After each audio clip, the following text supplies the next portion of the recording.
Buenas tardes y bienvenidos a este salón de actos del Real Instituto de Estudios Asturianos para asistir a la inauguración de un ciclo de conferencias que lleva por título Transferencias sanitarias, balance de 20 años. Es el doctor Venancio Martínez es quien coordina este ciclo y es el quien va a hacer referencia a los contenidos del mismo y quien va a presentar al conferenciante de hoy, al exconsejero de Sanidad, Francisco del Busto de Prado. Sin más preámbulos, le damos la palabra al doctor Venancio Martínez para que lo presente al conferenciante. Muchísimas gracias, señor director. Gracias a todos por vuestra presencia. Gracias, tengo que decirlo, al plantel de ponentes que forman parte del programa y a Revidea, a su director, lo acabo de decir, y a la Comisión Quinta por facilitar esta convocatoria. Planteada con muchísima ilusión y planteada porque con el pretexto del número redondo de los 20 años nos parecía que era muy interesante y muy importante ponerlo en conocimiento de la gente lo que habían sido estos 20 años de la atención sanitaria en Asturias. Un ciclo de conferencias denominado Transferencia Sanitaria, balance de 20 años, y que trae a este estrado algunos de los principales protagonistas de este complejo proceso de descentralización de la atención sanitaria de nuestra región, requiere unas breves palabras introductorias y en este primer momento un adelanto de lo que va a ser. Antes que nada, para afirmar que es propósito del RIDEA resaltar de cara a la sociedad lo que fue ese largo tránsito desde el INSalud hasta el servicio autonómico y poder analizar sus problemas y sus consecuencias.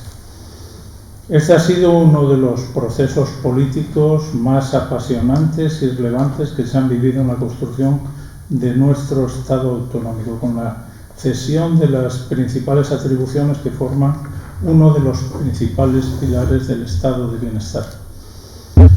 Recordemos que el 31 de diciembre de 2001 concluía la vigencia del sistema de financiación de competencias comunes, las de los servicios sanitarios y las de los servicios sociales. Unos meses después, el presidente del Principado, Vicente Álvarez Areces, anunciaba que Asturias asumiría en 2002 las competencias en materia sanitaria tras alcanzar un acuerdo con el Ministerio de Hacienda por el que se eleva a 156.012 millones de pesetas la financiación para el próximo ejercicio, para el siguiente ejercicio. La oferta inicial del Estado ascendía a 143.000 millones frente a los 159.000 millones reclamados por el gobierno asturiano, que considera el acuerdo alcanzado razonablemente satisfactorio y que permitirá, según Álvarez Areces, poner en marcha el proyecto para la construcción de un nuevo hospital central en Oviedo. La desaparición de esas diferencias de 143.000 a 159.000 millones la explicaba el ministro Cristóbal Montoro, afirmando que el Principado demostró que sus planteamientos eran rigurosos y que había razones suficientes para reclamar más dinero, como se hizo. En ese punto se inicia una descentralización, la que se ha podido y querido alcanzar, entiendo yo, cuyas bondades hasta hace unos meses no se ponían en duda, al menos de forma pública y notoria. Hoy, tras una cruel pandemia, es en el ámbito asistencial y gestor un ruido de fondo que posiblemente, creo yo, no cederá. Trataremos en estas 4 conferencias de la forma en que se logró el que ha sido el gran conjunto de éxitos de sus primeros 20 años.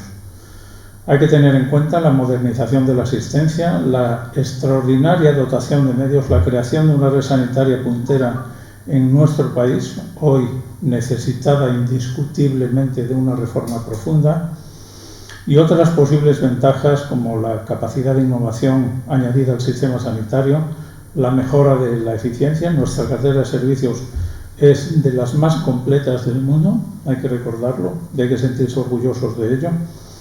La mayor conciencia del coste que tienen los ciudadanos y la mejor rendición de cuentas, con todas las eficiencias que se puedan que se puedan tener en cuenta, ¿no? Por otro lado, en cuanto a la experiencia, es importante resaltar lo que son sus limitaciones o han sido sus problemas, ¿no? La desigualdad interterritorial ha aumentado, aunque pudiera haber disminuido la desigualdad intrarregional. El modelo de financiación autonómica y el peso creciente de la población mayor de 65 años, nuestro gran agujero demográfico que amenaza nuestro futuro. Todo esto lo iremos desgranando a lo largo de 4 tardes aquí en el Real Instituto como muestra de su preocupación, de nuestra preocupación por esta tierra, por su conocimiento y por sus circunstancias. Se ha elaborado un programa, yo podría explicar cuál fue el intríngulis de la elaboración del programa, pero ahora voy simplemente a referirme a lo que es el programa para darle una situación, para hacer una composición del lugar del mismo. Hoy se celebra la primera de las conferencias, la transferencia imperfecta.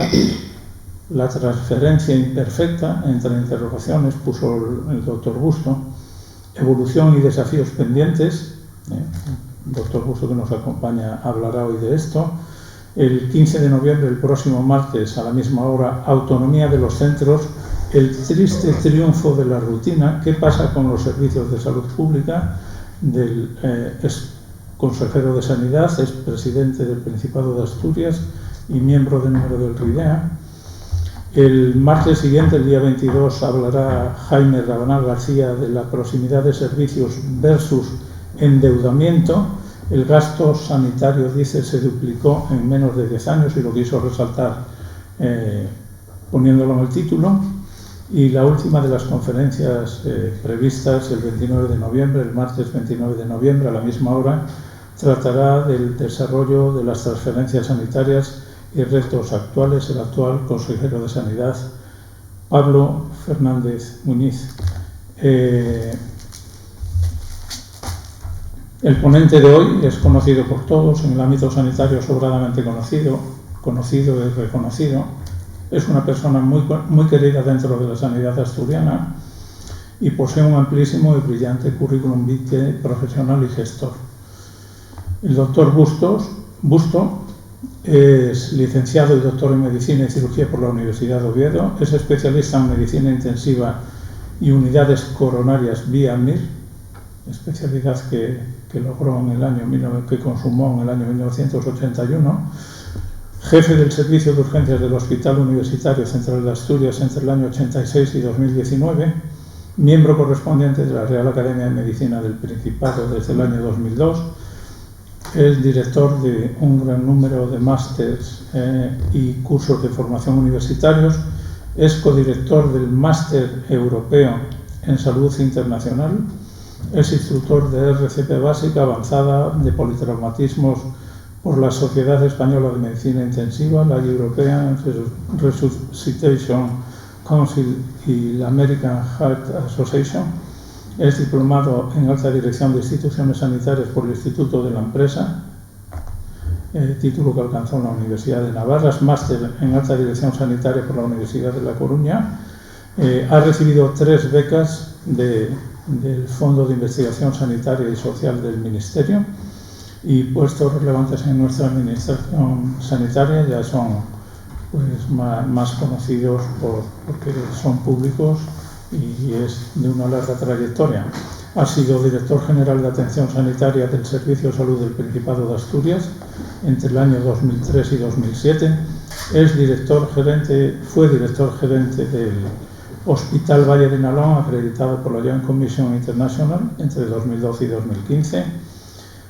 Fue consejero de Sanidad del Gobierno del Principado de Asturias entre el año 2015 y 2019 y es autor, y debe de resaltarse, de 19 libros como autor o editor y de más de 200 artículos y capítulos de libros, así como ha ofrecido conferencias, comunicaciones en congresos nacionales e internacionales sobre temas de urgencias, emergencias y acción sanitaria en una forma cuantiosa. Creo que es una persona, como decía antes, pues muy apropiada para estar esta tarde aquí, para hablarnos de transferencias y para darnos un punto de vista que será brillante y utilísimo para todos. Gracias, Paco. Muchas gracias al Reidea, señor presidente Ramón, y personalizado en nuestro compañero Venancio, por estas palabras que acaba de decir. No son ni más ni menos que consecuencia del compañerismo y los años que llevamos conociéndonos. Muchísimas gracias al Reidea, vuelvo a repetir, por su amable invitación y por permitirme participar en un acto tan interesante como este que habéis organizado, cuando este año 2022 se producen los 20 años del final del proceso de las transferencias sanitarias y, de forma muy especial, las transferencias que se realizaron a la Comunidad Autónoma del Principado de Asturias por parte del Gobierno de España.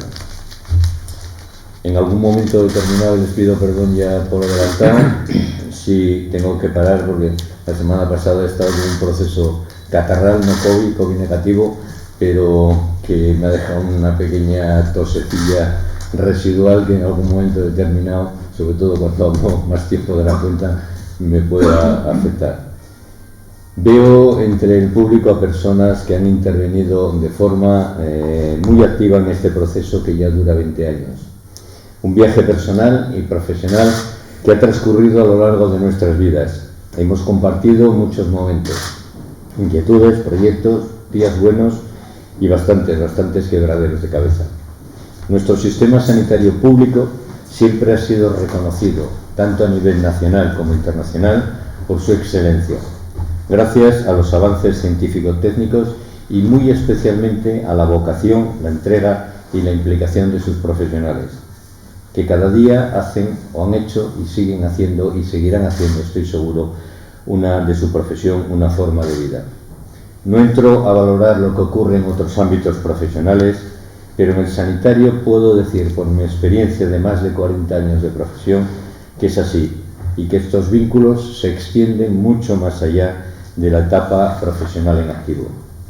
Es un honor estar aquí, porque este periodo que comenzó hace 20 años lo recuerdo con especial cariño cuando echo la vista atrás, a la generación que nos tocó desempeñar responsabilidades en algún momento del proceso de las transferencias sanitarias.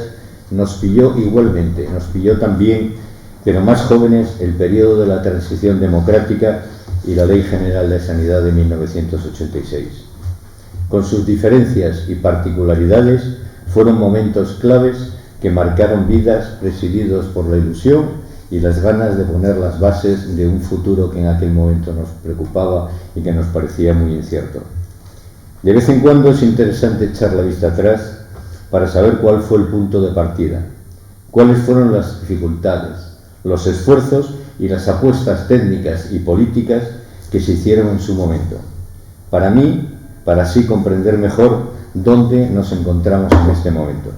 Y por supuesto, buscar nuevos rumbos de mejora y afrontar los diferentes retos que nos demanda una sociedad que ha cambiado mucho, espectacularmente, en estos 20 años que llevamos beneficiándonos de las transferencias sanitarias del año 2002. Un compañero de algunos de los que nos encontramos en este momento aquí decía ya hace tiempo que debería de constituirse un grupo conformado por los añoradores del INSALUD. No hay blancos y negros, sino más bien grises en los últimos 20 años desde las transferencias sanitarias y la desaparición del INSALUD. Intentaré expresar mi opinión sobre el particular al final de esta presentación. Con motivo de la pandemia del COVID-19, buena parte de la sociedad ha podido unos recordar y otros conocer que la sanidad en España se rige por una gestión descentralizada. Es la sanidad de las competencias transferidas por el Estado a las diferentes comunidades autónomas.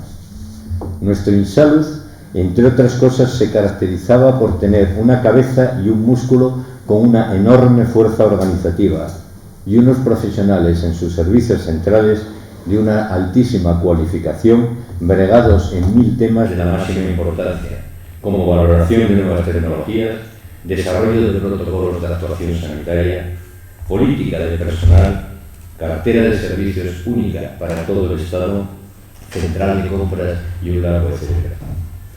Esto se ha perdido. Y prueba fehaciente de ello ha sido la experiencia de la pandemia del COVID-19, en el que el INGESA, el Insalud Pequeñín, como hubo también en Asturias un SESPA Pequeñín, y que se ocupa de la gestión en este momento de Ceuta y Melilla, ha sido insuficiente para desarrollar un proceso ágil de compras centralizadas para todo el conjunto del Sistema Nacional de Salud, porque había perdido ese músculo y la experiencia necesaria de los profesionales que ahora estaban o están transferidos al resto de las comunidades autónomas del Estado español. La Constitución española del año 78, en su artículo 43, reconoce el derecho a la protección de la salud de todos los españoles, lo cual forma parte integral e indisociable de la protección de los derechos humanos. En el título octavo de la Constitución se establece una organización territorial del Estado que posibilita la asunción por parte de las comunidades autónomas de competencias en materia de sanidad.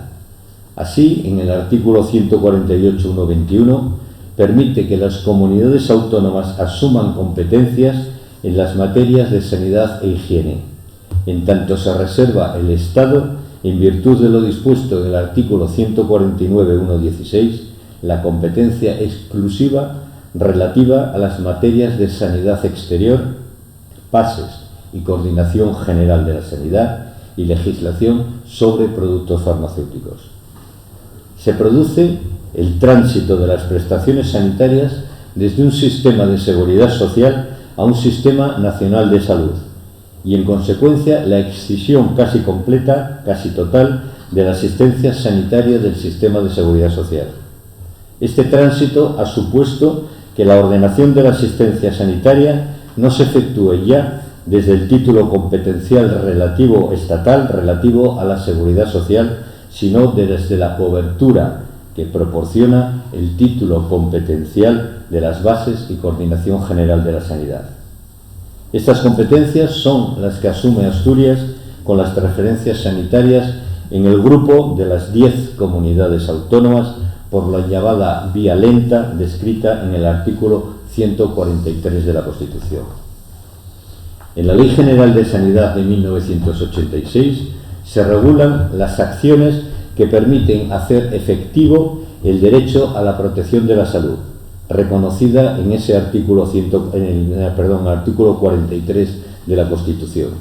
Se cita la creación de los Servicios Nacionales de Salud y de los servicios de salud de las comunidades autónomas, dentro del marco de esta ley y de los estatutos de autonomía.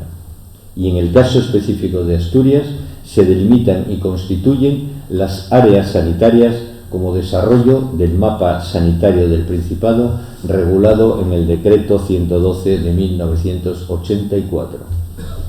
La descentralización completa de la sanidad en España, con fecha 1 de enero del 2002, prácticamente culminó el desarrollo del Estado autonómico y el proceso de la progresiva equiparación de las competencias entre todas las comunidades autónomas. La transferencia sanitaria a las regiones que hasta diciembre del 2001 constituían el llamado territorio Insalud, Aragón, Asturias, Baleares, Cantabria, Castilla-La Mancha, Castilla-León, Extremadura, Madrid, Murcia y La Rioja, pone fin a una asimétrica distribución de competencias que existía desde la creación del Estado de las Autonomías. No obstante, las asimetrías se siguen manteniendo con respecto al sistema de financiación autonómica, comunidades de régimen común y comunidades de régimen foral, concierto vasco y convenio navarro. Este proceso que había de las transferencias, que había arrancado con Cataluña en 1981 para las comunidades del artículo 151, la llamada vía rápida, y que entró en pleno siglo XXI con el proceso completo de otras 6 comunidades autónomas, Andalucía, País Vasco, Galicia, Navarra, Valencia y Canarias, se cerró en el año 2002, en enero del año 2002, con Celia Villalobos de Ministro de Sanidad y completando el traslado a las 10 regiones restantes, quedando solamente las ciudades de Ceuta y Melilla bajo la gestión del creado en ese momento Instituto Nacional de Gestión Sanitaria, el INGESA, y liquidado el INSALUD, nacía un nuevo Sistema Nacional de Salud conformado por los 17 sistemas sanitarios.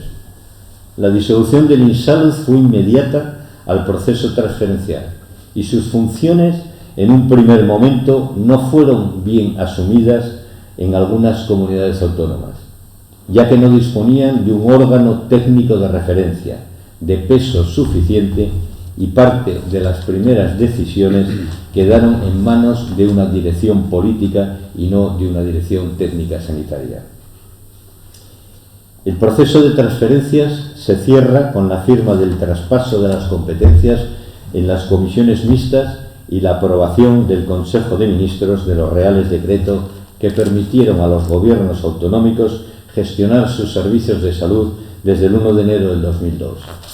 Por el Real Decreto 1471-2001 se adscriben los recursos y su gestión a las Consejerías de Salud y Servicios Sanitarios y por ende al Servicio de Salud del Principado de Asturias. Previamente, y desde años antes, Asturias hizo un trabajo intenso, tanto en desarrollo y actualización de centros y servicios como en aspectos normativos.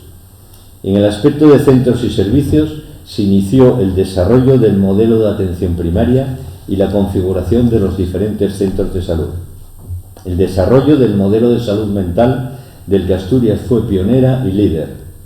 La creación de los hospitales de Cangas de Narcea, Jarrio, el Hospital de Mieres, el Policlínico de Riondas, que junto con el Hospital Montenaranco y otros centros privados sin ánimo de lucro, como Jove y Curroja en Gijón, Caridad en Avilés, Hospital Adar en Langreo, configuraron la red hospitalaria de utilización pública. Todo ello no se llevó a cabo de una forma caprichosa, sino siguiendo las directrices del Mapa Sanitario de Asturias, como decía anteriormente, el Decreto 112/1984, y el desarrollo territorial mediante las áreas sanitarias en el Principado, con el objetivo básico de descentralizar y acercar los recursos al ciudadano, allá donde vive. Todo este esfuerzo previo fue lo que allanó el camino y fue imprescindible para asumir las transferencias sanitarias de una forma satisfactoria el día 1 de enero del año 2002. Por supuesto que no fue una transferencia de competencias total. El Ministerio de Sanidad seguía coordinando importantes áreas, como la política farmacéutica, la ordenación profesional y OTSI como cuestiones generales de salud pública. Permítanme un inciso. El Gobierno de España se ha reservado el derecho a recentralizar competencias, claramente de una forma justificada y ante situaciones excepcionales. Recientemente, el Sistema Nacional de Salud ha vivido una suerte de recentralización de competencias, obligado por la pandemia de la COVID-19, ocurrió el 14 de marzo del año 2020, en la fase más grave de la irrupción de la pandemia, cuando el Ministerio de Sanidad asumió el mando único del estado de alarma y se situó como máximo responsable de la gestión de la sanidad a nivel nacional.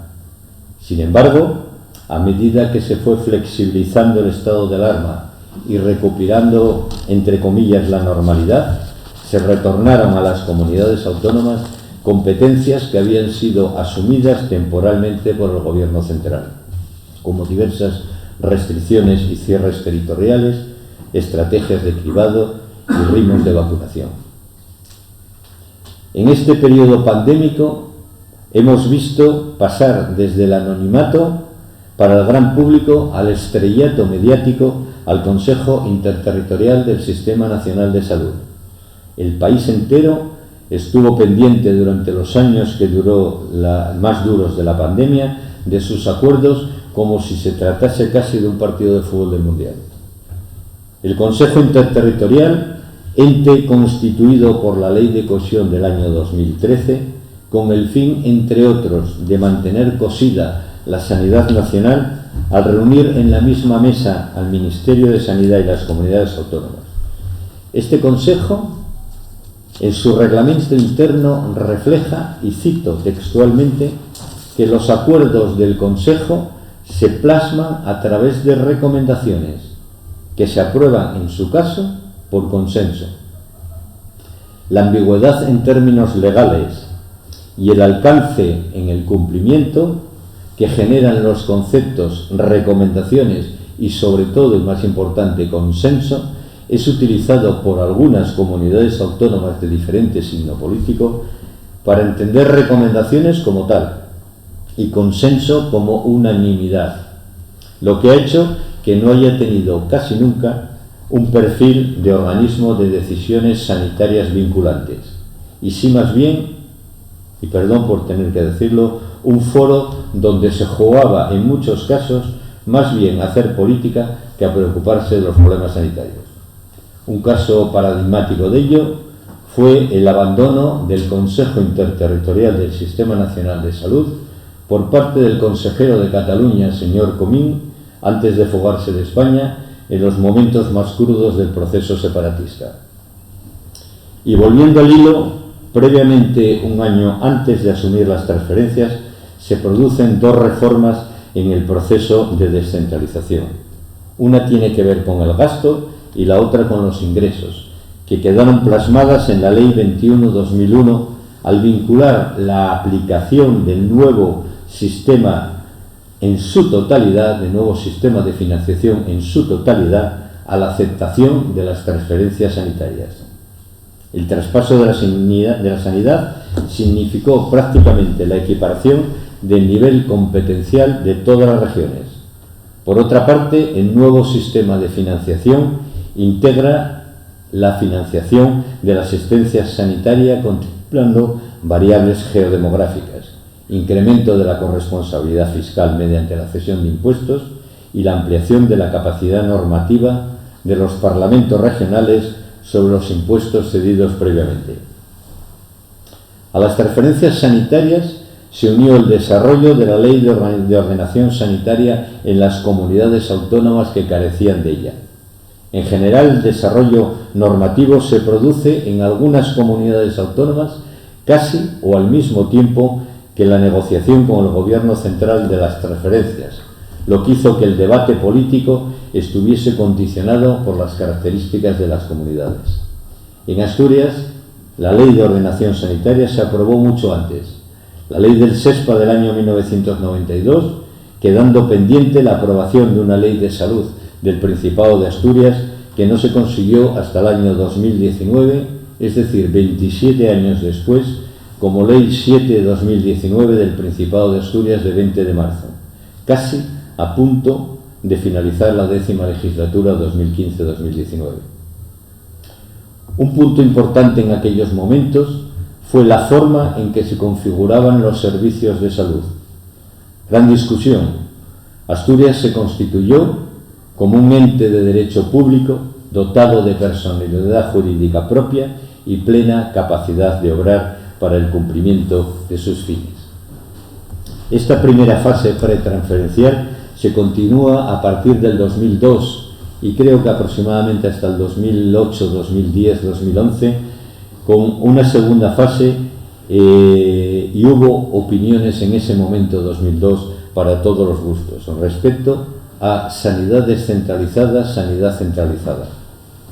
Los partidarios de la descentralización consideraron que los temas sanitarios se gestionan mejor en las distancias cortas, en el propio territorio, ya que se puede afinar más el foco, no todas las poblaciones presentan las mismas necesidades. Entre los detractores están aquellos que entendían que la descentralización es una fuente de generación de inequidad y disparidad de estrategias, ya que cada comunidad iría por libre.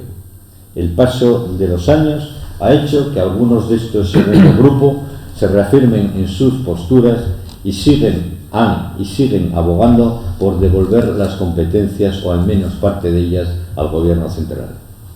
Una de las bondades que se atribuyen a la descentralización es el desarrollo de diferentes modelos experimentales e innovadores en distintos territorios con sensibilidades políticas diferentes. Los resultados de ellos, si son positivos, sirven de base para la exportación a otras regiones, generando un mayor nivel de eficiencia en la producción de los servicios públicos. Y si son negativos, se aprendería así de los errores, según ha expuesto Ross Ackerman ya hace años.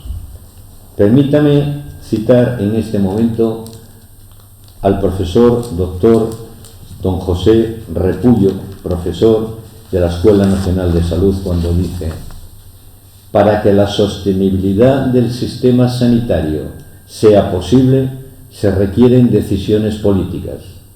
Ojo, repito, se requieren decisiones políticas. Y entre esas decisiones políticas hay una básica, que es un pacto por la despolitización de la sanidad. No sé si será posible llegar a un acuerdo de este tipo en este momento. No quiero ser demasiado polémico, dejo hoy el tema para que cada uno piense y cada uno saque sus propias conclusiones. Una vez que las comunidades autónomas inician la andadura de su sistema sanitario y tras describir el mapa organizativo y territorial, fue necesario analizar en aquellos primeros años post-transferencial que me tocaron vivir como director general de atención sanitaria del SESPA, el documento base que contiene los principios objetivos del Gobierno, el Plan de Salud que nuestra comunidad se desarrolló como Plan de Salud para 2003-2007, nuevamente desarrollado por la Consejería de Sanidad en el año 2019 como Plan de Salud 2019-2030, aprobación pareja en el tiempo con la Ley de Salud del Principado de Asturias que comentaba anteriormente. Los planes de salud fueron y son el principal instrumento de las administraciones sanitarias para orientar y planificar sus recursos hacia objetivos de salud previamente definidos, estableciéndose estrategias y acciones considerando los recursos que de todo tipo son necesarios para ello. Las estrategias del sistema sanitario que se configuraron en aquel momento se ciñeron fundamentalmente en dos ejes: el ciudadano como elemento central y razón de ser de las organizaciones sanitarias y el profesional, artífices y gestores de las organizaciones sanitarias. Por ello, es necesario que se sientan y que formen parte del sistema y en la toma de decisiones. Además de los dos ejes señalados, se plantearon tres objetivos claros: la calidad integral, incluyendo los componentes científico-técnicos, los recursos, la accesibilidad y la participación, la capacidad de resolución, incrementando la capacidad diagnóstica y terapéutica de forma efectiva, y la continuidad asistencial, coordinada entre los diferentes dispositivos sanitarios, sin solución de continuidad entre la atención primaria, la hospitalaria, con la salud pública, la sociosanitaria y la atención a las urgencias y emergencias, independientemente de su dependencia de atención primaria u hospitalaria. Otro bloque de estrategias se centró en la mejora de la organización, objetivos transversales para optimizar los recursos disponibles y mejorar las herramientas de gestión. Se agruparon en estrategias de mejora de la calidad de los servicios mediante el diseño de indicadores de calidad de los procesos asistenciales, indicadores de satisfacción de los pacientes e indicadores de eficacia en los resultados en los procesos. Desarrollo e implementación de las estructuras definidas en el mapa sanitario. Asturias, como dije anteriormente, tenía un trabajo bien hecho en los años previos a las transferencias, con una red de centros de salud distribuida por el territorio que ha necesitado pequeñas modificaciones en estos años, y una red hospitalaria con un hospital de cabecera en cada una de las áreas sanitarias, a la que se suma el resto de los hospitales que conformaron la red sanitaria de utilización pública. Estrategias en relación con los recursos humanos del sistema de salud. Se produjo la incorporación de todos los profesionales sanitarios que pertenecían al INSALUD, al Servicio de Salud del Principado y a la Consejería de Sanidad. Asturias se decantó por el modelo estatutario como norma general y en base a ello se ofreció, aparte del personal funcionario y laboral, la estatutarización con una serie de premisas que fue necesario definir y ofertar posteriormente, y estrategias en relación a la formación e investigación, integración del servicio de salud y sus dispositivos en la estructura universitaria y favorecer la investigación en todas sus facetas. Creo llegado el momento de la tercera fase de mi presentación e ir al presente y dar mi opinión personal sobre qué supusieron las transferencias sanitarias y contestar de esta forma la duda que dejé anteriormente ante los añoradores del insalud. La historia de las transferencias es una historia con luces y sombras, pero creo sinceramente que es una historia, si no de éxito, como comenta siempre Pepe Olmos, que fue exsecretario general de Sanidad, sí claramente positiva, porque acercó la gestión de la sanidad a las necesidades de los ciudadanos, allí donde estas necesidades surgen, en el propio territorio, con el máximo contacto con los ciudadanos y con las asociaciones de pacientes. Como he comentado más de una vez, escuchando atentamente al casi 1 millón de miembros del Consejo de Administración del SESPA, que es el conjunto de la población de nuestra comunidad. Las transferencias supusieron, en primer lugar, un impulso reformador en el ámbito de la atención primaria, al igual que en la atención hospitalaria, que tenía un trabajo previo grande con el nacimiento de varios hospitales comarcales próximos al ciudadano, en una situación en aquel momento con unas comunicaciones que no son ni mucho menos las actuales. Las transferencias se igualaron por arriba a las comunidades en términos de sanidad, entre las del artículo 151 y las del artículo 143 de la Constitución. De esta forma, aunque obligados, se accedió a un nuevo modelo de financiación autonómica acordado por el Consejo de Política Fiscal y Financiera y ratificado por primera vez en diciembre del año 2001 por una ley, la 21/2001, que se fundamenta en 3 pilares: financieros, tributarios e institucionales, que hizo que las consejerías de sanidad se transformasen en las más relevantes en recursos económicos, presupuestarios entre el 35 y el 40% del presupuesto regional, y de personal de todas y en todas las comunidades autónomas. Recursos que permitieron tomar decisiones trascendentales e impulsar políticas desde el propio territorio y no desde Madrid, que tenía una visión o sensibilidad diferente, y no lo digo peyorativamente. El proceso transferencial fue el medio para aproximar la gestión de la asistencia a los ciudadanos. Se trató de procurar una mejora en la calidad, en la eficiencia, en la equidad y, en última instancia, una participación más próxima a la resolución de los problemas que les afectan a los ciudadanos.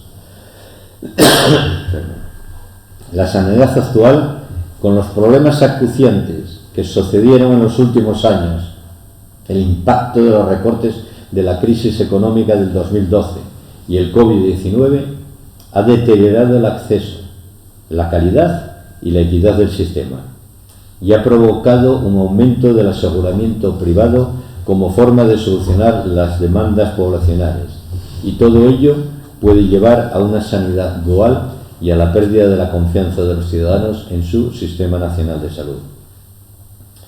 Nuestros ciudadanos exigen una sanidad con acceso universal y garantía de equidad, innovadora en los avances médicos y tecnológicos, y buenos tiempos de respuesta en listas de espera en sus 3 variantes: consultas, técnicas y quirúrgicas. Y esto es muy difícil de conseguir en el momento actual con un escaso 7% del PIB, en comparación con lo dedicado por los países de nuestro entorno. En el año 2021, Alemania dedicaba el 13%, Francia el 10%, el Reino Unido el 9% de su PIB. Si los trasladamos a gasto per cápita, el dato es más sonrojante aún, ya que Alemania dedica 4.700 euros por ciudadano, Francia 3.500, Reino Unido 3.700 y España 1.859. Con esta financiación es difícil ejercer el liderazgo en sanidad, Como dice Ana Pastor, que fue ministra de Sanidad, acertar en la financiación es el talón de Aquiles de nuestro sistema sanitario. Los retos del siglo XXI que tendrán gran impacto en la sanidad española y europea son, a mi entender, el envejecimiento, las pandemias que han llegado, que están llegando y que seguirán llegando en un mundo globalizado y en pleno cambio climático, el desarrollo tecnológico y el equilibrio presupuestario. El envejecimiento, conquista social irrenunciable, se estima que repercutirá en el crecimiento del gasto sanitario en 2,8 puntos hasta el 2050. Lo mismo hemos de hablar de las pandemias y su repercusión en el gasto del país, según hemos podido comprobar recientemente con el COVID. Y en relación a los avances tecnológicos, el National Health Service ya en el año 2002 estimaba que las nuevas tecnologías y los avances médicos incrementarán el gasto en un 2%. De ahí se desprende la importancia de una financiación sanitaria acorde a los retos a los que están sometidas las sociedades. La Ley de Cohesión constituyó el Consejo Interterritorial del que ya he expresado alguna opinión previamente. La fuerza centrípeta de algunas comunidades autónomas hace que se entienda la idea del sistema nacional o que entienda la idea del sistema nacional de salud desde el punto de vista de mi sistema de salud. Es uno de los grandes peligros de un futuro próximo. Precisamente un Consejo Interterritorial precisamos de un Consejo Interterritorial con competencias ejecutivas en sus decisiones, las decisiones del Ministerio y de las comunidades autónomas, conjuntamente, que sean de cumplimiento en todo el territorio nacional. Lo decía previamente, recomendaciones y consenso en el reglamento interno del Consejo es similar a hacer lo que queráis. Y ese que queráis es un criterio, en la inmensa mayor parte de las ocasiones, político y no sanitario. La ley quiso abordar este problema de la cohesión, pero no fue de una forma muy efectiva, entre otros por los motivos que comenté anteriormente. Nuestra sanidad se enfrenta a dilemas importantes, pero debe de seguir siendo universal, sostenible, garantizar la asistencia y la salud para todos y por igual. Debe profundizar en la medicina predictiva, debe adaptarse al momento actual y futuro, la longevidad, la cronicidad y la dependencia, y esto se hace fundamentalmente en la atención primaria, diseñando modelos y escenarios frente a situaciones de riesgo. Muchos coinciden en el momento actual en que lo fundamental para cohesionar y avanzar con equidad es a través de la creación de agencias nacionales. En este momento está muy avanzada la de salud pública, que ya dispone de un anteproyecto de ley y para que se busque una ubicación a la que aspira, entre otras comunidades, Asturias. Pero no funcionará o será más de lo mismo si no dispone de independencia del poder político, con un alto nivel técnico y profesional, que diseñe planes y estrategias con una financiación específica y finalista para su implantación, y por supuesto con un conjunto de indicadores de resultados que permitan a las agencias un seguimiento de los objetivos marcados en cada una de las comunidades autónomas. Como dijo García Vargas, que fue ministro de Sanidad, la pregunta clave es si hemos constituido en estos 20 años un sistema nacional de salud o un sistema interautonómico de salud, compuesto por 17 modelos autónomos que no autonómicos. Estamos todavía a tiempo, como pasa con el cambio climático, porque la respuesta a la pregunta que hace García Vargas, y yo creo personalmente que estoy bastante de acuerdo con él, el modelo se parece bastante más a lo segundo que a lo primero. Y lo grave es que hay comunidades autónomas cuya voluntad es seguir en esta línea, porque conseguir algunos objetivos políticos está muy por encima de los aspectos sanitarios, de los aspectos de equidad y el derecho de todos los españoles, vivan donde vivan, a tener las mismas prestaciones. Prueba de ello es que el proceso transferencial se está abriendo nuevamente. Se va hacia el traspaso de la Agencia del Medicamento al País Vasco. La Agencia Española del Medicamento y Productos Sanitarios con un reconocido prestigio, lo perderá, y su peso a la hora de decidir políticas farmacéuticas y de productos sanitarios se puede sumar. Pero también se está negociando la cesión del MIR a Cataluña, un sistema de enorme prestigio internacional que prestigia no solo a los profesionales, sino a la población. Se irá al traste porque al final tendremos 17 modelos de MIR en España diferentes. Si no atajamos esta deriva, el Sistema Nacional de Salud se debilitará de forma irremediable. No quiero finalizar siendo excesivamente negativista, sino todo lo contrario. España tiene desde las transferencias sanitarias un modelo que demuestra una gran calidad técnica de los profesionales, una alta preparación a través de los programas MIR y sus variantes, EIR, FIR, PIR, una distribución de centros en el territorio envidiable por los países de nuestro entorno, un desarrollo importante en los últimos años de nuevas tecnologías y formación de los profesionales para sacarles el máximo rendimiento, programas de screening de alta eficiencia y efectividad, Mama Colon Service, un modelo con una alta eficiencia, y esto no se puede perder. En el año 2001, el nuevo modelo de financiación aportó fondos a las comunidades autónomas hasta el año 2010, de forma que la sanidad española estuvo cerca del gasto sanitario europeo en porcentaje del PIB.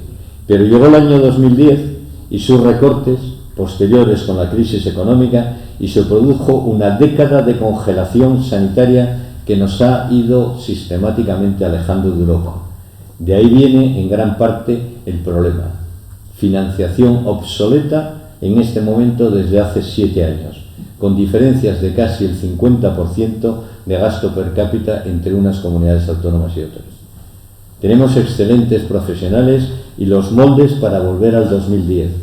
Si acertamos en un nuevo modelo de financiación que nos acerque nuevamente a Europa. Debemos gestionar adecuadamente estos fondos donde tenemos actualmente nuestro mayor problema, la falta de profesionales. Para ello deberíamos de actuar y ya en la motivación personal y profesional, mejorar las condiciones de trabajo y salarial que eviten la emigración de los mismos profesionales. Muchas gracias.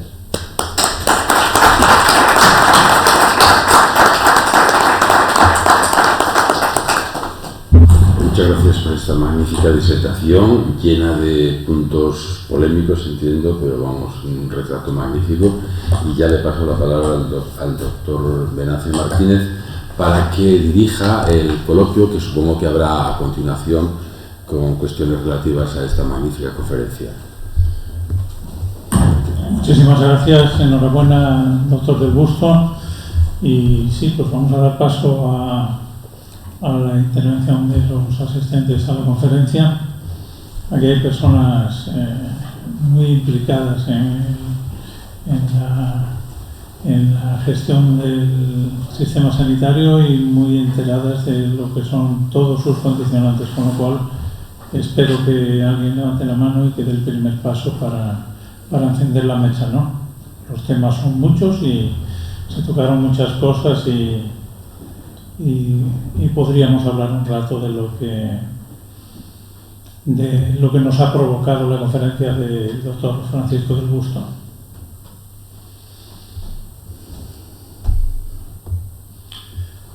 ¿Abro el fuego? Marisa, subdirectora del LUCA, gracias.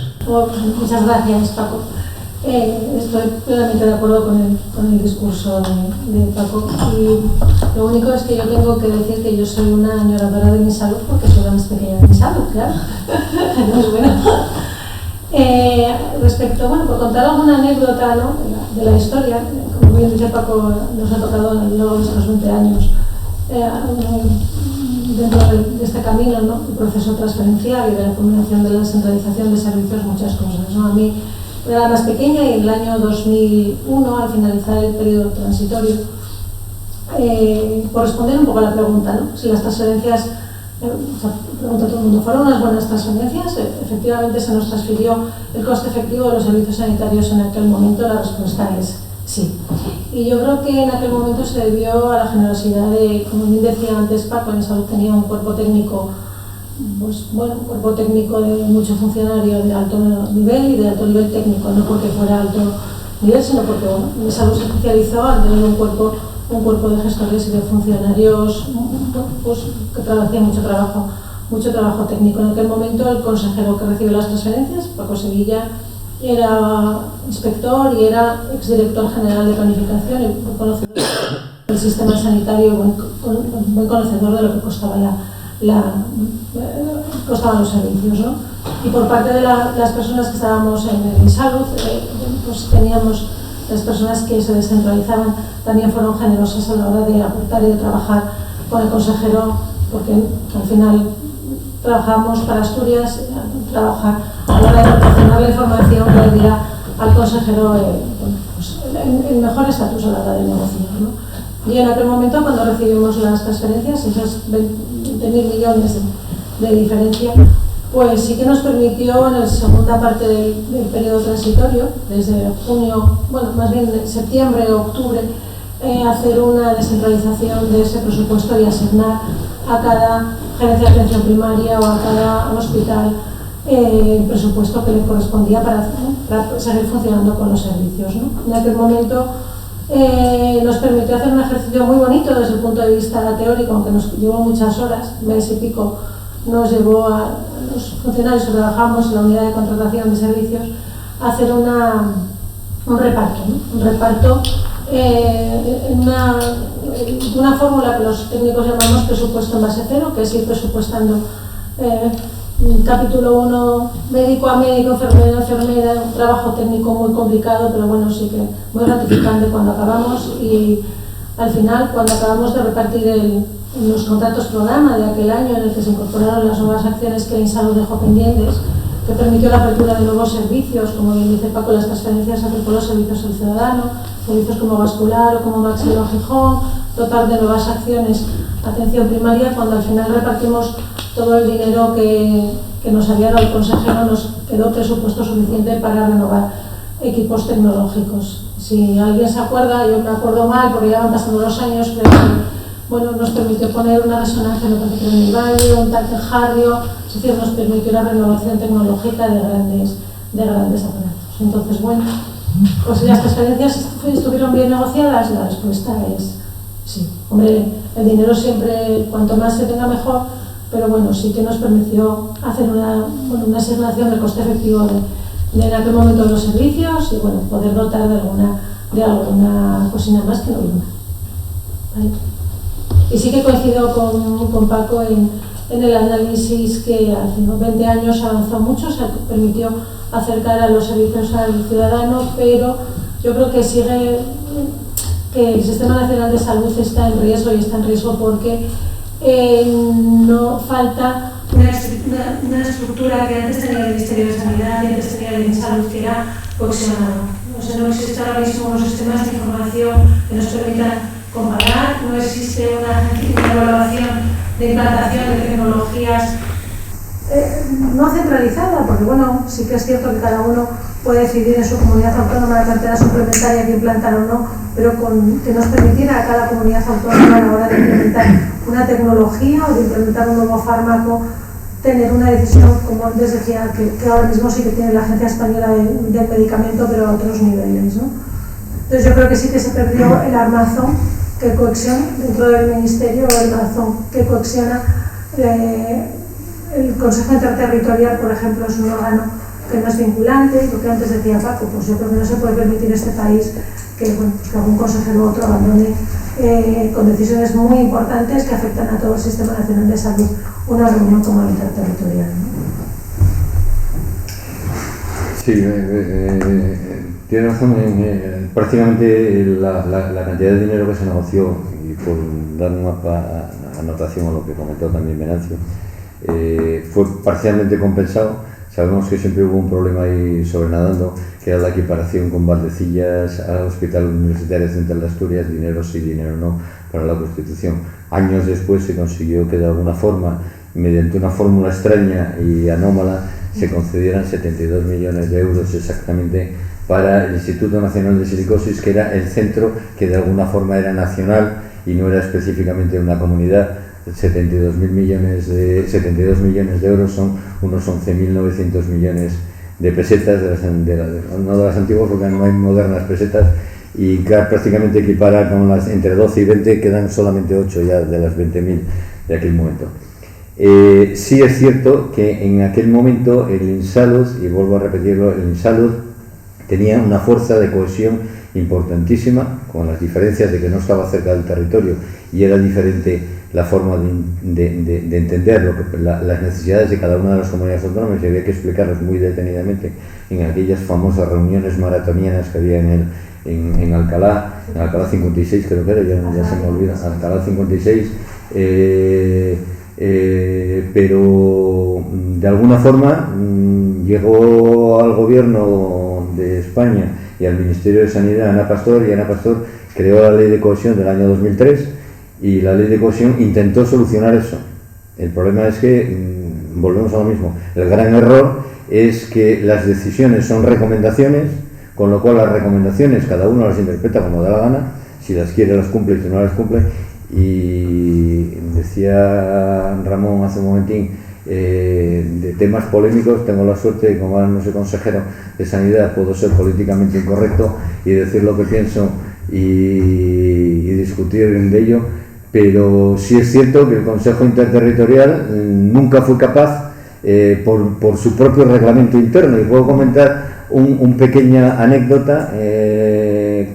Siendo yo consejero de Sanidad, durante 4 reuniones de Consejo Interterritorial que empezaron a las 10 de la mañana y acabaron a las 9 de la noche, y tuvimos que repetir las 2 o 3 reuniones para tomar una maldita decisión mínima de uno de aquellos puntos de 70 puntos. Era ministro de Sanidad en aquel momento Álvarez, el del País Vasco. Antes, no sé si estuvo antes, pues yo coincidí con 3 ministras, primero Montserrat, después Antonio Álvarez, creo que fue el vasco, después Carmen Montón y después María Luisa Carcedo. Fueron los 4 ministros en los 4 años que estuve yo de consejero, y discutimos durante 4 días si las decisiones que tomábamos, porque había 2 consejeros exactamente, Navarra y País Vasco, el consejero de Cataluña ya se había marchado de la reunión porque estaba en otra guerra, aquello era consenso o no era consenso. Hubo que pedir informes jurídicos a todas las consejerías de Sanidad para que los servicios jurídicos de cada una de las consejerías de Sanidad opinasen si el consenso era unanimidad o no era unanimidad, y no se llegó a tomar ninguna decisión. Entonces se dijo, bueno, pues cambiemos el reglamento interno, pero el cambio del reglamento interno había que aprobarlo por consenso, con lo cual estábamos exactamente en el mismo problema. Es como con la facultad, queríamos montar una huelga y empezábamos a discutir quién era el primero que tenía, cómo se votaba y cuándo no se votaba antes de tomar decisiones. Pues esto era lo mismo, es decir, tampoco podíamos cambiar el reglamento interno porque también era consenso y había 2 que no querían cambiar el consenso. Con lo cual discutimos durante 4 días y al final el Consejo Interterritorial sigue siendo un órgano de recomendaciones y por consenso.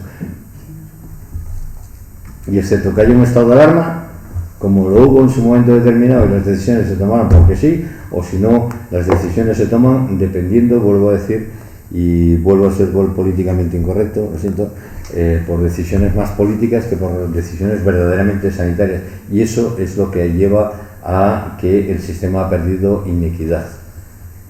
El sistema cada vez se está volviendo más 17 modelos de comunidad con 17 carteras de servicios, con unas comunidades autónomas que no admiten pacientes de otras comunidades autónomas porque no tienen dinero para tratar al asturiano en lugar del madrileño, el madrileño al vasco, el vasco al no sé qué. Quiere decir que ese es el gran problema de nuestro sistema, que se está disgregando cada vez más y no estamos poniendo soluciones a esa disgregación.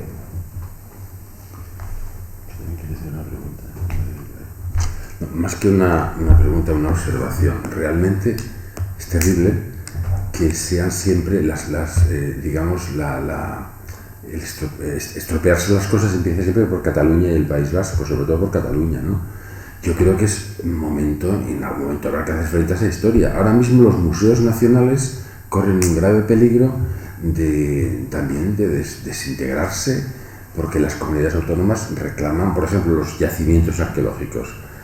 no van desde hace años al Museo Arqueológico Nacional piezas descubiertas en las comunidades autónomas porque necesariamente tienen que quedar todas en la autonomía. Yo entiendo que la mayor parte sí deben quedar en la autonomía, pero hombre, un museo nacional está para ser eso, un museo nacional. Y todo empieza a romperse por Cataluña y el País Vasco. No quiero hacer ningún discurso de tipo político, pero es un tema que me tiene absolutamente harto. Y veo, compruebo que la sanidad lo sabía, pero vamos, ahora lo vi muy claramente, magníficamente bien expresado, que también pues empieza a romperse por ese lado. Y realmente es triste. Yo no tengo que hacer ninguna reflexión sobre otras cuestiones porque no me corresponde, pero esta sí me interesa decirla. Nadie puede pensar, querido Ramón, que la culpa la tienen los catalanes o los vascos. No digo eso. La responsabilidad está donde está. Digo que el problema empieza por ahí. No digo que la responsabilidad la tengan ellos. Pero vamos, empieza donde está. O los que merecen la penalización, ¿no? Yo creo que sí, pero yo no quería la responsabilidad de la penalización debe de estar fuera.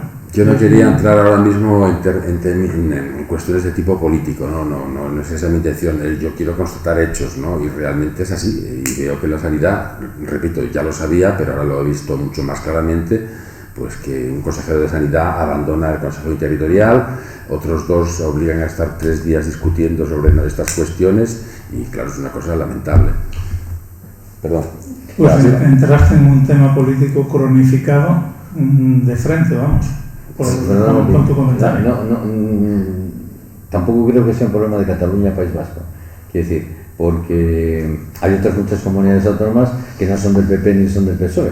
Hay algunas otras comunidades autónomas y que también plantean sus mismas cuestiones. Pero que sí, Cantabria defiende el modelo cántabro, o por lo menos las veces que yo estuve en el Consejo Interterritorial, defiende el modelo cántabro frente a otros modelos, a pesar de que tiene un gobierno cántabro PSOE o Unión Cántabra Revilla PSOE o otras comunidades autónomas defienden su modelo. El problema, yo creo que, y vuelvo a decir que estoy absolutamente de acuerdo con José Repullo, es que despoliticemos de una maldita vez por siempre la sanidad, despoliticémosla, de políticas de derechas, de políticas de izquierdas, de políticas separatistas, de políticas de cualquier tipo, despoliticémosla, y esa es una decisión política.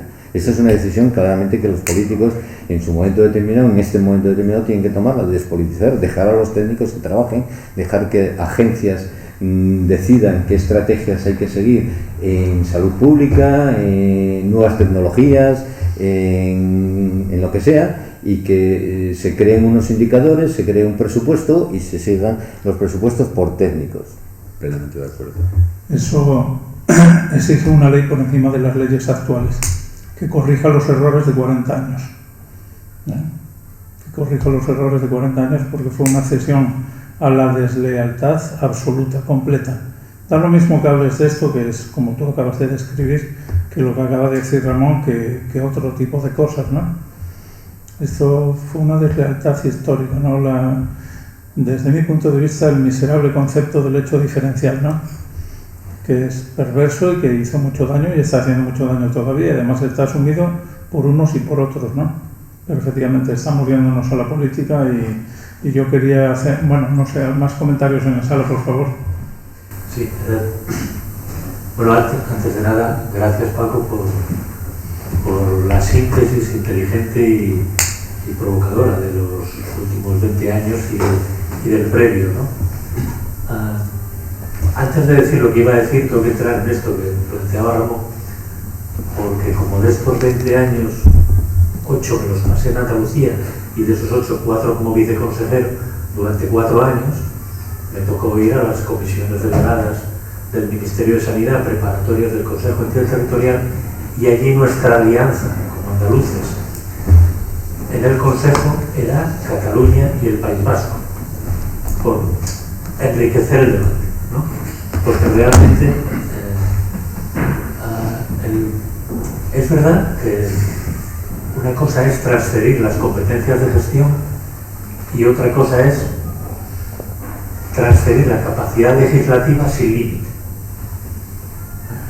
Y entonces hay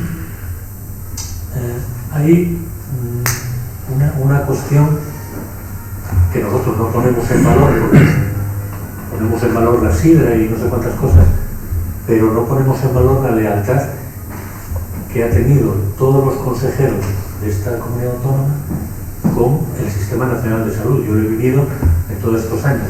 Algunas comunidades autónomas no se han salido del modelo que está en la Ley General de Sanidad, y una de ellas es Asturias, perdiendo, porque en realidad el modelo transferencial y la capacidad legislativa y económica de las comunidades autónomas ha hecho que aquello que bien ponía en valor Paco y que afirmaba Marisa hace un momento, de la potencia del INSALUD, eso lo perdimos sobre todo las comunidades autónomas pequeñas, porque las comunidades autónomas grandes, Madrid, Valencia, Andalucía, enseguida fueron capaces de montar su propia estructura de validación, de generación de conocimiento.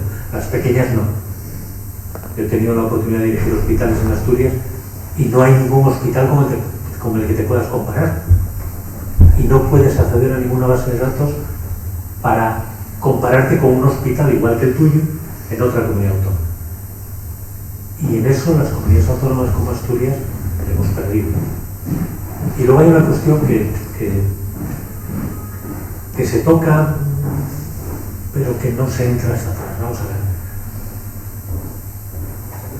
ver. Hay algunas cuestiones que, y Paco lo mencionaba, es decir, las prestaciones son un derecho de los ciudadanos. Y por tanto, yo creo que deberían ser las mismas de Finisterre a Cabo de Gata. O si quieres al revés, desde Guadiana hasta Cabo Rosas, como quieras. Pero que una comunidad autónoma tenga prestaciones sanitarias diferentes es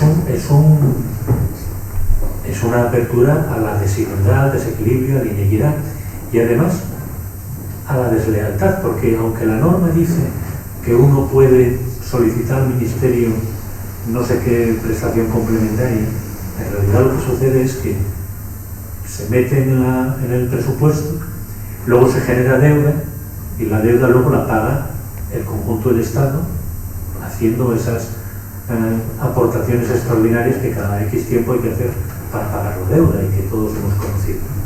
Por tanto, yo creo que hay ahí elementos que también señaló Marisa, es decir, las comunidades autónomas pequeñas, pese a ser leales como esta, tenemos mucha menos capacidad de generar conocimiento, de crecer, de innovar, porque tenemos menos masa crítica y no tenemos con quién comparar, porque se ha perdido la fuente de conocimiento que es universal.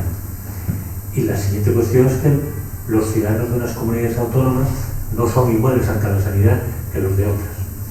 Y un tercer elemento, ahora que estos días hay no sé qué lío en la sanidad madrileña, está muy bien discutir la sanidad madrileña, la Ayuso, no sé qué, tantos problemas, pero al final el deterioro de la sanidad madrileña, sobre todo en el ámbito hospitalario, es el deterioro de todo el país, porque en Madrid están varios de los grandes hospitales de este país a los cuales van ciudadanos de todas las comunidades autónomas a resolver problemas que las comunidades autónomas no tenemos capacidad de resolver. Por tanto, es muy difícil, o sea, el puzzle se ha roto, o sea, el esquema de transferir la gestión se ha convertido en un puzzle ingobernable donde cada decisión de uno genera efectos negativos en el resto de las comunidades autónomas. Muchas gracias. ¿Algún comentario, Paco, o alguna pregunta más?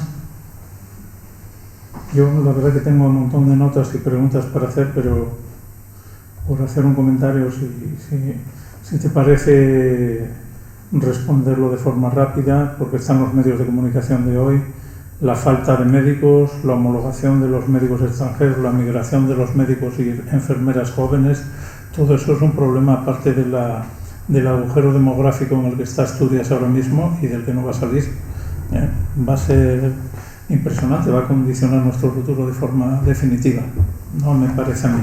Y hay una cartera de los incumplidos que causan un gran desánimo en los médicos que trabajan en el primer nivel asistencial, por lo menos, que son incumplidos realmente, porque estuvieron sobre la mesa y se trabajó sobre ellos y hubo grupos de trabajo.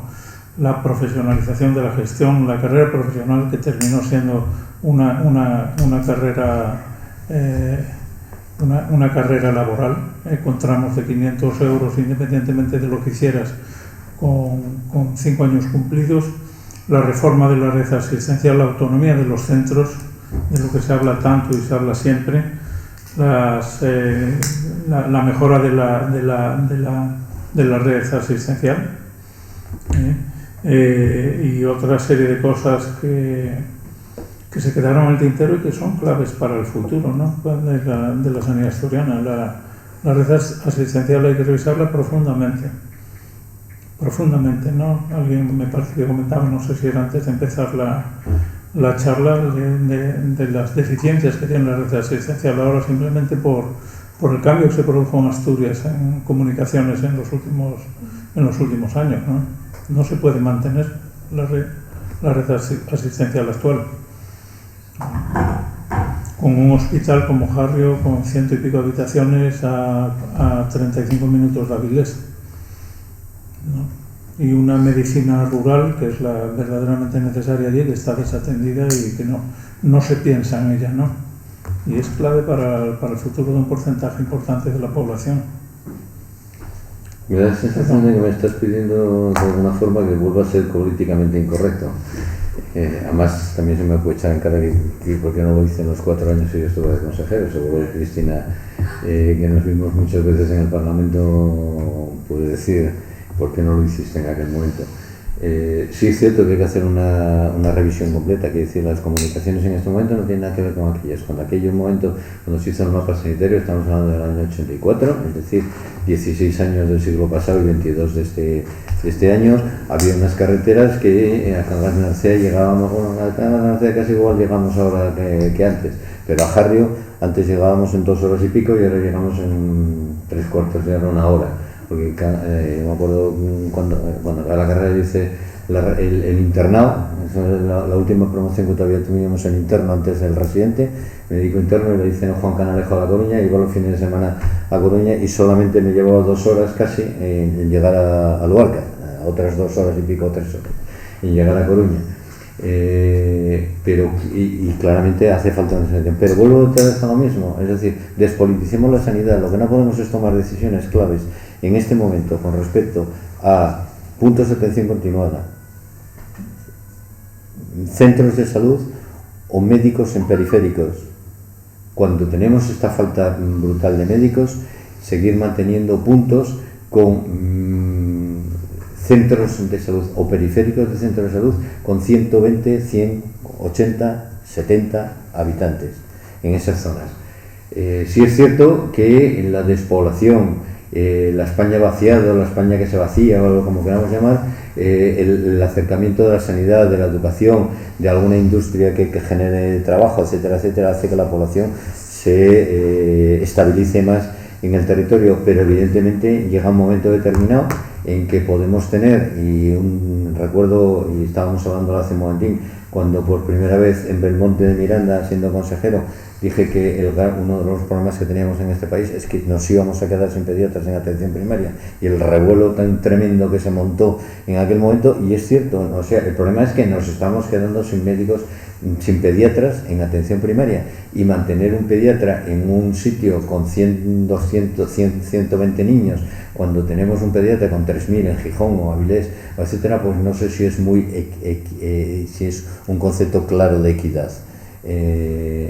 Todo eso hay que repensarlo, pero hay que pensarlo en un sistema en el cual la tranquilidad de ánimo te permita tomar decisiones técnicas y no estar sujeto absolutamente a las decisiones políticas de su momento determinado. Es decir, todo alcalde quiere pediatra, centro de salud, ambulancia, polideportivo, unas carreteras de primer orden en cada uno de los pueblos, sea un pueblo de 200 habitantes o sea un pueblo de 250, 300.000 habitantes. Hay que pensarlo muy detenidamente, y sobre todo que tenemos un grandísimo problema que cada vez se está aumentando más, porque yo recuerdo que este fue un tema de hablar en el Consejo y anteriores consejos. Si cogemos la lista de temas de los consejos interterritoriales, pero en el año 2016 yo recuerdo que este tema se habló en el Consejo Interterritorial, estamos hablando hace 6 años, el Consejo Interterritorial, y se dieron una serie de situaciones que en aquel momento, claro, hay gente que en este momento dice: ¿para qué vamos a aumentar el número de alumnos en las facultades de medicina si no se van a formar hasta dentro de 12 años? Es que si no empezamos nunca, entonces hace falta más estudiantes de medicina y de enfermería y de fisioterapeutas y de otras ramas de la sanidad, y no hablo de otros aspectos generales porque no los desconozco, pero sí en sanidad algo conozco, o es de lo que más conozco dentro de mi ignorancia. Aumentar el número de estudiantes en las facultades de medicina. Punto número 1. Es decir, que haya más oferta de alumnos en las facultades de medicina. No se puede entrar en las facultades de medicina con casi 14 puntos. Estamos dejando una cantidad de vocaciones por el camino. Es decir, en nuestra facultad de medicina, y se lo decía todavía el otro día a un profesor de la facultad de medicina que me encontré por la calle, iba con mi mujer y me lo encontré en la calle, y le dije: tan desastre fuimos todos los jefes de servicio del Hospital Universitario Central de Asturias, tan desastre salimos de la facultad todos los catedráticos que hay casi en este momento en la Facultad de Medicina de Oviedo, que nos formamos en promociones de 400, 500, hasta 1000 alumnos que salieron en la tercera, cuarta, quinta promoción de la Facultad de Medicina. Tan desastres fuimos, es decir, entre 150 y 1200 que llegó a haber en una promoción. Habrá algún número, algún término medio que podamos ser. Punto número 1. Punto número 2. Sacamos estudiantes, pero después no pueden hacer la especialidad. Hay que ampliar el número de plazas de MIR. Y fundamentalmente uno de los grandes problemas, y no quiero hacer política con respecto a un tema que llevo desde el año 1986, que yo era de jefe de servicio de urgencias al Hospital Universitario Central de Asturias, y llevo reclamándolo. Cuando no era consejero, cuando era director de atención sanitaria, cuando no era director de atención sanitaria y cuando era jefe de servicio. Crear la inmensa mayor parte de los residentes de familia que salen ahora acaban en los servicios de urgencias hospitalarios. 2 de cada 4 se van. 2 de cada 4 se van, pero un gran tanto por ciento van a servicios de urgencias hospitalarios. Y llevamos desde el año 86, la Sociedad Española de Medicina de Emergencia, la SEMES, lleva pidiendo la especialidad de medicina de urgencias desde el año 86. Lleva pidiendo la especialidad contra determinadas sociedades que no quieren que se creen esas especialidades. Pero claro, formemos residentes donde los necesitamos. ¿Dónde los necesitamos? ¿En medicina de urgencias? Pues creemos residentes en medicina de urgencias y creemos la especialidad de medicina de urgencias. Con lo cual no estaremos formando médicos de familia que acaban en el servicio de urgencias, con lo cual faltan en los centros de salud. Y queremos mayor. Y otro punto clave es el desastre que hay dentro, y no hablo de política, aquí sí que no hablo de política, porque ha sido de gobiernos de un signo y de gobiernos de otro signo. La acreditación de todos los extracomunitarios en España, si yo mal no recuerdo, y no han cambiado las cosas en los últimos 3 años que he dejado de ser consejero y soy un señor jubilado, hace 3 años la acreditación de un médico formado en medicina general en España, que solicitaba su acreditación en España por parte del Ministerio de Sanidad, que es el que da esa acreditación, se tardaba 3 años. Y si era un especialista, la acreditación la da el Ministerio de Educación y se tardaban 5 años. Es decir, ¿qué médico formado, con perdón en este momento, casi que pedir perdón por decirlo, en Rusia, en anestesia, que se forman muy bien los anestesistas en Rusia y que viene a España, va a aguantar 5 años trabajando en la construcción, esperando a que le convaliden el título de médico? Es decir, porque va a tener que esperar 3 años para que convaliden el título de médico general y 5 para que convaliden el título de anestesista. Es otro gran cuello de batalla. Y tercero, claramente, financiación obsoleta desde hace 7 o 8 años. Estamos pagando sueldos casi la mitad en muchos sitios de Europa, con lo cual evidentemente nuestros residentes se van, pero ya no siquiera cuando hacen la especialidad, ya se van nada más a acabar la carrera de medicina, se marcha a otros países porque falta motivación personal, modificar y aclarar claramente cuáles son las condiciones de trabajo que queremos para nuestros profesionales y pagarles un sueldo digno comparativamente con otros con otros especialistas en otro sitio. Y todos esos son cuestiones que parecen baladís cada una de ellas por separado, y dice esto no soluciona el problema, pero claro, todos tienen algún tema que ver. Si bajas de 5 años a 1 año, pues a lo mejor un residente de Ucrania, de Rusia o de Azerbaiyán, pues te espera 1 año y se viene a trabajar a España, pero si tiene que esperar 5 no, se va a Alemania. Despolitizar la sanidad y la educación es, yo creo que una fantasía, porque es un chollo de campaña electoral. Las dos cosas son un chollo de campaña electoral irrenunciables por cualquier partido, ¿no? Y después, respecto a los médicos que se van, que me parece un problema muy importante, es que la administración sanitaria tiene que estar en el mercado. Se marcha 1 de cada 4 pediatras. Un pediatra de atención primaria en Cataluña cobra 1.000 euros más que yo, entra a trabajar a las 9 de la mañana y no tiene exclusividad. O sea, la gente joven que termina y que no tiene un compromiso familiar muy fuerte, coge y se va. Así es la cuestión. Y pasa lo mismo con las enfermeras. Yo, bueno, estuve trabajando con enfermeras estupendas que ahora me escriben desde Inglaterra o desde Portugal o desde donde sea, desde Finlandia. Yo creo que hay que estar en el mercado y tienen que ser conscientes del riesgo en el que estamos, muy grande.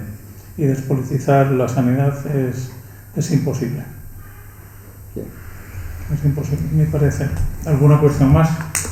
Añadiría también soy enfermera, añadiría un último punto que nunca lo he escuchado. Yo veo que se forman en mi hospital, se pueden formar especialistas que faltan en el mercado, cardiólogos, dermatólogos, urólogos, que la sociedad les paga la especialidad, y en cuanto terminan, las leyes les permiten trabajar en la sanidad privada abandonando la pública. Entonces no revierten a la sociedad lo que la sociedad ha invertido en ellos.